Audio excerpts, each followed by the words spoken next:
So I mean, I barely have a bench this coming week. So I haven't had a bad game week since last year.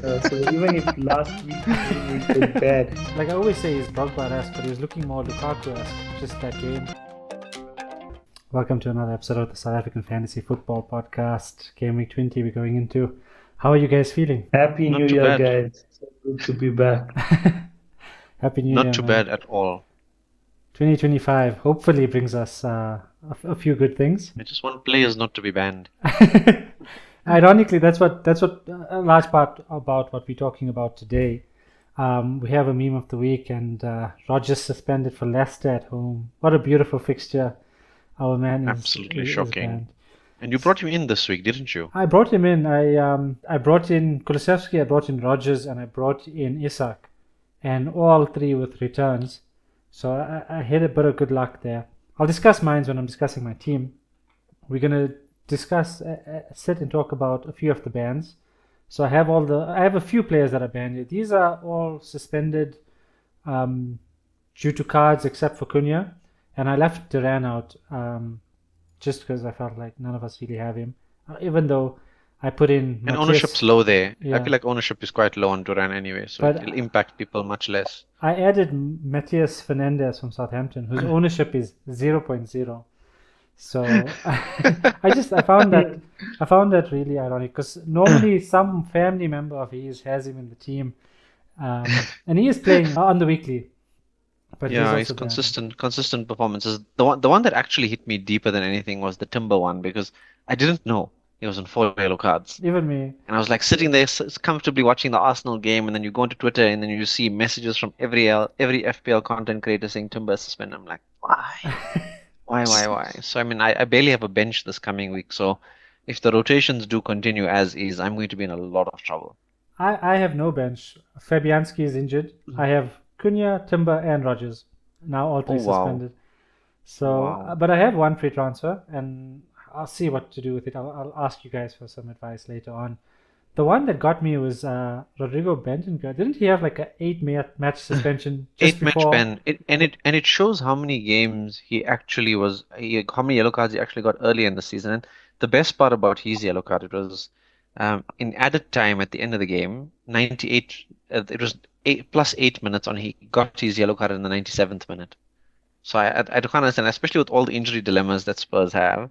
The Soak is going and fouling someone in a very dangerous time at that time of the match. So it's probably not ideal, and he hasn't covered himself in glory. But maybe he just wanted New Year's off or something. Proper plummet. I mean, I really was so excited to say that, I haven't had a bad game week since last year. So even if last week's game week was bad, I could have said it. But they decided to have a game on New Year's Day, which actually made my rank take the tumble. So, yeah, I mean, thankfully, Martinelli's points got me up to an average score.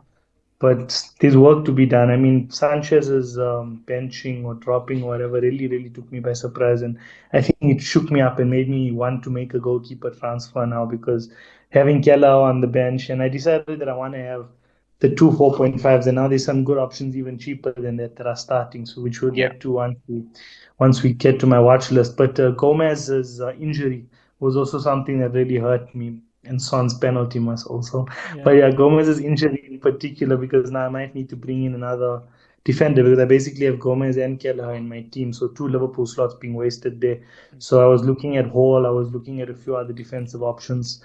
But yeah, I've got 2 transfers to make this week. I think the Gomez one feels a little bit more urgent, especially with Wout Fast out for Leicester. So I mean, your bench cover isn't great. I really expect Sanchez to play, especially the way, I think it was Jorgensen that played for Chelsea this week. He played really badly, so I don't particularly seeing him.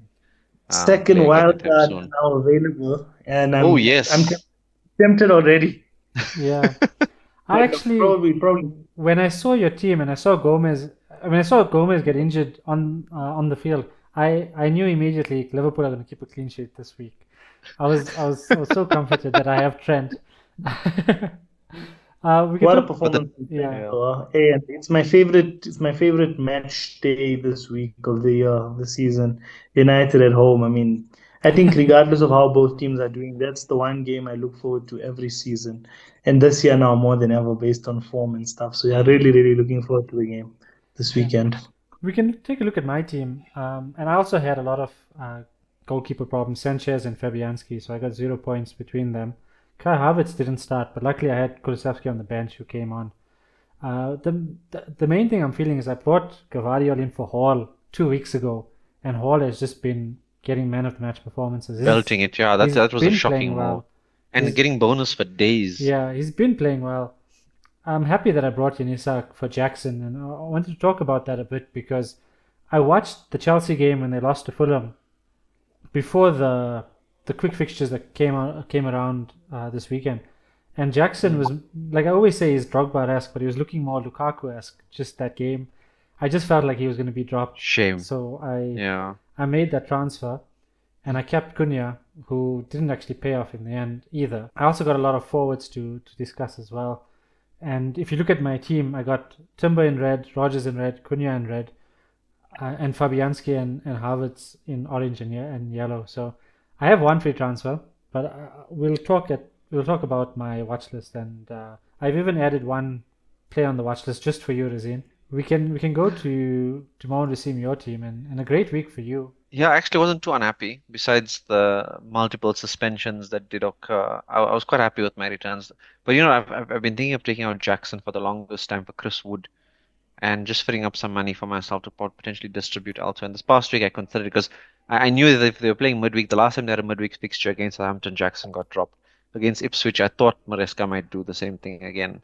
But I find it very weird, especially seeing as Jackson, he's playing one game a week. To play him a random 2 game a week here and there shouldn't that be that much of an issue. But I was surprised he rotated him. But I actually wanted to take him off, and Chris Wood got a goal and assist this weekend, and I was like, is it time? But I mean, they've got some difficult fixtures coming up, so I'm pausing more than anything Yeah, else. the Very thing likely going to roll. the thing with Jackson is, based on Nkunku's performance, he starts next Yes, week. 100%. You know he's guaranteed Yeah. minutes now.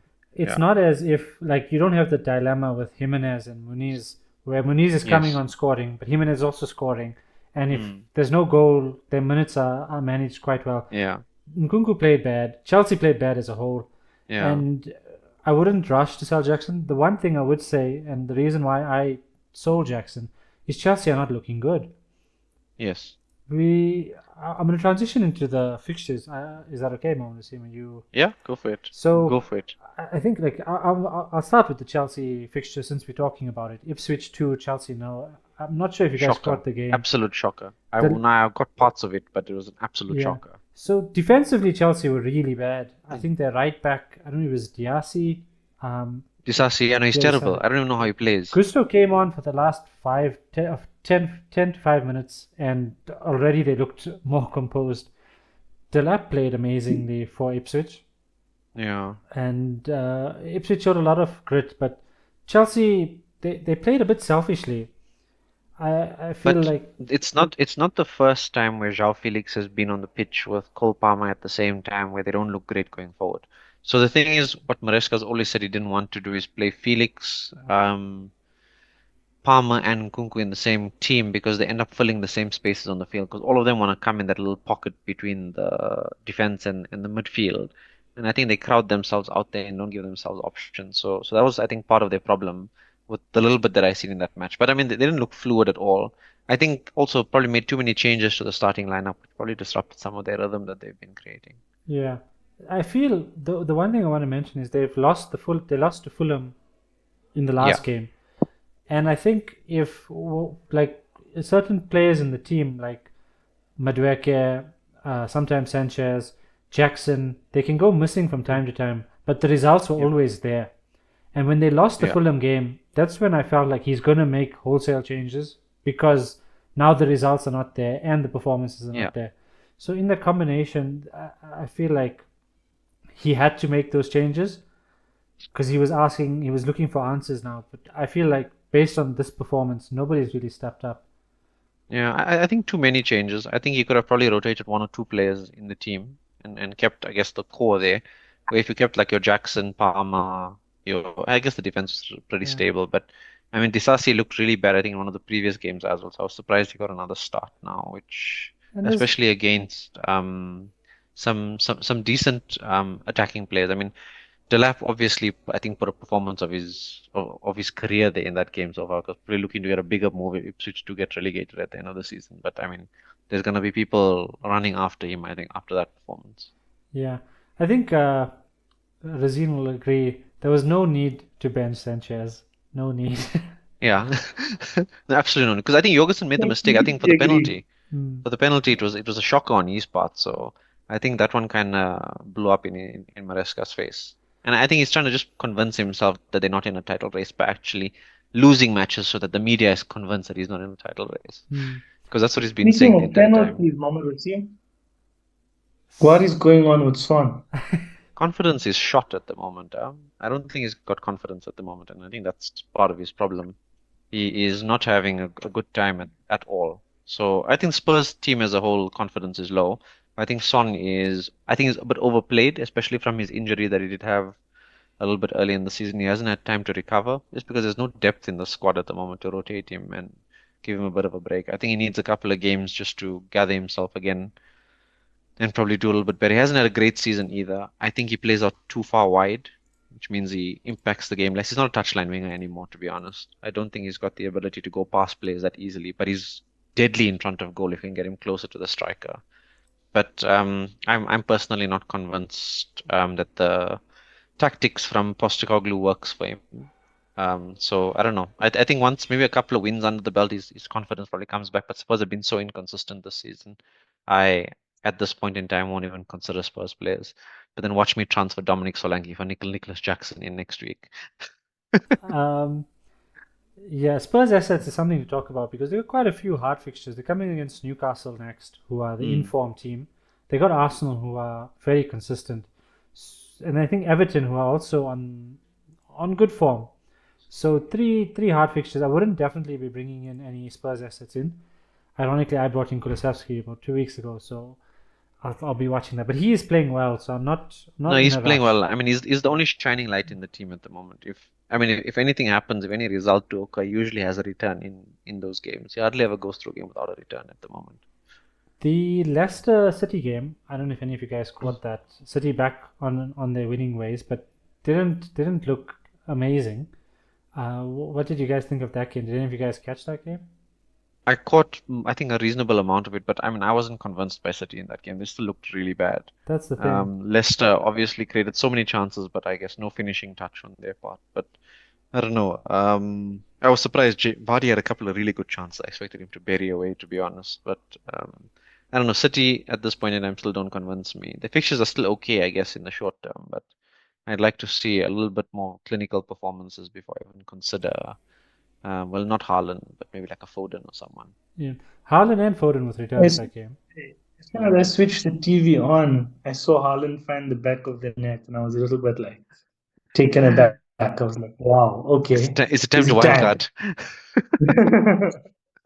Okay, no, I don't know if I think that far, but I think maybe Haaland is back. I mean, once he finds that form, he gets another couple in the next few games, and he could be back in everyone's teams in a couple of weeks. So, Yeah. yeah, definitely one to watch. Who would have thought that Erling Haaland is one to watch? Huh? Palace Southampton game is something to talk about because a lot of FPL players brought in a lot of Crystal Palace assets ahead of this game, and a lot of them blanked. A lot of only Eze I think was the one who Yeah. picked up the big points, and a lot of people didn't actually bring him in. A lot of people went with Ismail Sarr. A lot of people went with Muniz, Munoz, yeah. Munoz, yeah. and a few went with Mateta as well. I think the Palace, a lot of the guys were unlucky because I mean they were looking at the expected goal involvement for Sarr in that game. It was over one expected goal involvement for that game, so I think he was quite unlucky in some of what he was doing. So I still think he's a decent asset because the fixtures are really good up until I think like game week 30 or Yeah. something. So I still think they're he's worth a punt, especially because his price hasn't moved much recently. And then the Munoz one, I think even though he's playing in defense, his expected goal involvement was like 0.5 or something. So I still Yeah. think also he's a great player to He's just consider behind if Trent you need. in Yeah. terms of attacking threat. Mm. He is really he's playing quite far up. I thought also just like a point. I thought Southampton were really good. I think they got Yeah. the first goal and they held Palace for Yeah. quite a while. Dribbling is lively, but his minutes are not consistent. I have Howard Ballas. I think he's an amazing defender in a very poorly defensive team, but I think Southampton is also one to watch, particularly with Ramsdale being there. They Yeah, If they can turn it around under this new manager, a lot of the assets might come into the fold. And Razeen, you have Adam Armstrong. And he got a return. I was about to say my boy got a return on the bench. I mean, you can't write that sort of thing, man. If he's in yeah, my starting 11, he guaranteed would have got 2 points. a But solid. Yeah. okay, at least I've got him now. So we'll see what to do with him. Quick chatting point about Forest. 2-0. Defensively sound. They're second in the league. I feel like I don't have a Forest defender, but I think now it's just as mandatory as bringing in an Arsenal defender at this point. Yep. I think the keeper's a bit more affordable if you can't get one of the defenders. But I think Murillo is still reasonably affordable, and I think Milinkovic as well. So, and I mean, Yeah, both of them pose decent goal threat in set pieces as well. So, I think it's worth it. Aina's a bit expensive. I think Nico Williams is a bit of a rotation risk with Alex yeah. Moreno, He's only but playing I think every week, every odd Williams, week. yeah. So I think you can make, and I think Chris Wood there is quite a great option. I think for a cheap midfielder, if people want to consider, I think Ilanga's been decent He's because been good. he's in form and he's worth like 5.1. So Yeah. I mean, if you want to take a punt on a Forest attacker, I think Not Wood. Ilanga is Ilanga not a bad option. is Yeah. second. Yeah. Um, Liverpool. Razeen, how is that for you? It's been great. It's just been a great couple of weeks watching Liverpool, hasn't it? I mean, enjoying it, just enjoying every second of it, and just patiently waiting for those contracts to come out now and calm us all down. Yeah. Because the Trent one is this news on Trent about Real Madrid's offer after offer after offer. I feel like it's like motivating the players, driving the players a little bit more, but it's just giving me stress and anxiety that I don't want because I can't just think of the here and now. The way the players talk about game by game, that's not me. Like I'm already thinking that when Salah scores against United this weekend, the cup is going to break out into we're going to win the league, we're going to win the league, and then we're going to win the league. But what happens after that? Is he going to stay? Is he going to go? It's bothering me, and I want those contracts to be signed soon. It's going to be ongoing. I just have a feeling Trent is going to be in Madrid next season. Speaking of our next opponents, United, how bad were they against Newcastle, or how good Newcastle were against them? I think as a whole, United are just really bad at this point in time. I think Amorim's a little bit overwhelmed by the task at hand and probably needs to find a way to try and get a result here and there. But I mean, obviously, in his last conference, he spoke about a relegation battle, which I find quite shocking, to be honest, because I mean, it's halfway through the season, they've got more than 20 points. You can't really say they're in a relegation battle, especially with the amount of points they're ahead of the guys in the relegation battle. Yeah, And I think one thing that I'm very disappointed by are the English media, which is expected, to be honest, where Amorim saying he can only play in one specific way, but when Postecoglou was saying he's not going to change the way he's playing, he gets questioned week after week about his tactics, but Amorim doesn't get the same kind of treatment in terms of his tactics. They say, oh no, because he wants to play the way he wants to play, he can do whatever he wants. I mean, he doesn't have the players for it. I think that's quite apparent to him, and he probably needs to strengthen. But it appears that United don't have funds to strengthen a lot in this January transfer window. So I think some of these coaches sitting 12th and 14th at the moment need to find ways to get results with the players they have, and then I guess once they have the right squad, then um, find a way to, I guess, play the football you guys need. I But don't we'll blame the see. media Yeah. at all. I mean, I feel it's been 11 and a half years since Alex Ferguson did what he did at Manchester United and left. And if you look at Liverpool's transition from Klopp to Slot, it's taken about 8 months. This has taken 11 years, and they still haven't reached where we've reached now in 8 months. Not to I be think cocky, I know we that's a haven't no, but yet it's a very won cocky and anything. biased response that obviously. But I mean, But Liverpool went through their also patch for from years without winning the Premier League, right? from the So media we mustn't perspective we about mustn't the we way, mustn't forget. yeah. We No, lest we forget. we went through Roy Hodgson but and but okay.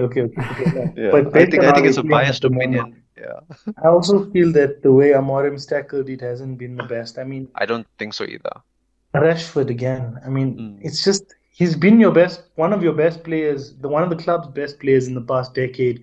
To just basically throw him out and then expect the results to follow and then just stick by it. I mean, you can't do that. Also, I The just feel that's worst wrong. And I the restored worst him to the thing top of was the yeah.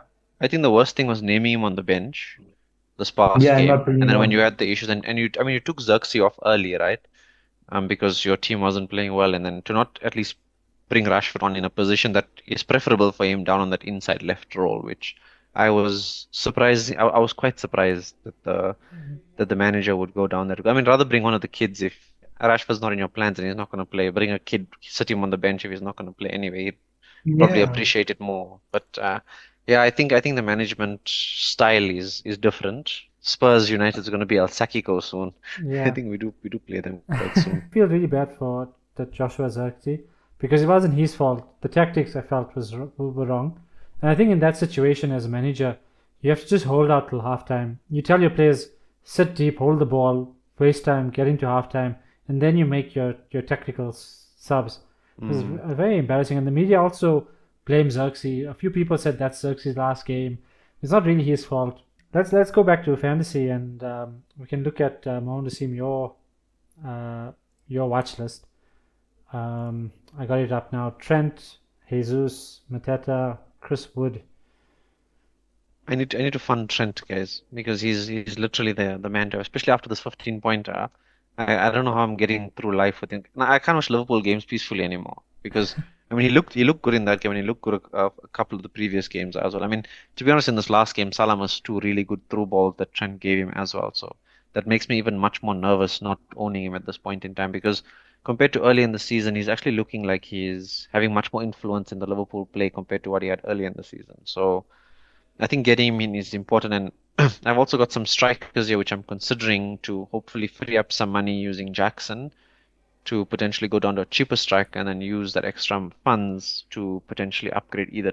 I think Timber, I consider other defenders are probably too cheap at this point, but potentially Timber up to Trent, and I'll still have the Arsenal cover with Gabriel in my team, so I'm considering that at this point in time. Mateta's, I guess, more just punty for me, but Chris Wood and Jesus are the two options I'm looking at a little bit more closely.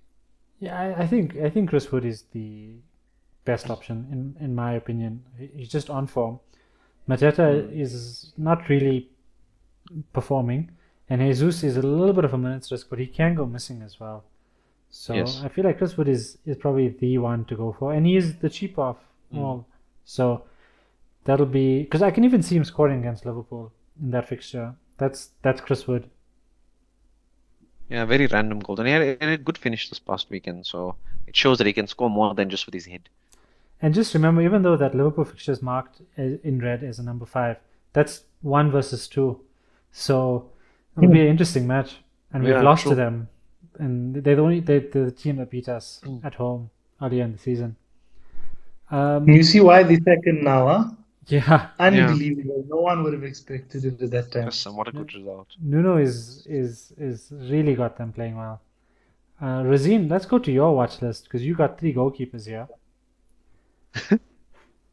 So All right, you guys tell me which is the best of the lot. So I have the best one I feel on my watch list for you, but but we can talk about that. But Cells is Sells, I think, easily the best one on easily this the list. best from Yeah. these 3. But if you're talking about goalkeepers, I think you're missing 2 from this list, and I've added him to my list, but we'll just talk about it here because we talking goalkeepers.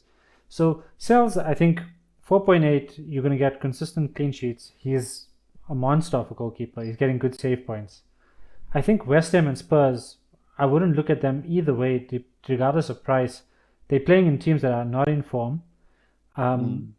West Ham just lost Bowen, which is their great outlet, and I feel like they're going to be losing momentum. I feel like they're going to sack their manager soon.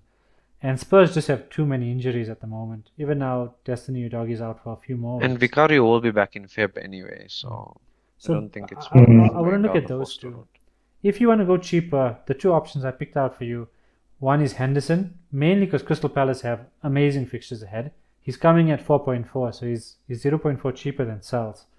The only risk is he's not going to get as much clean sheets as Cells, but I feel like he'll get a lot of save points. Yeah. And the 5th option, which I feel is the best option right now, is Martin Dubravka.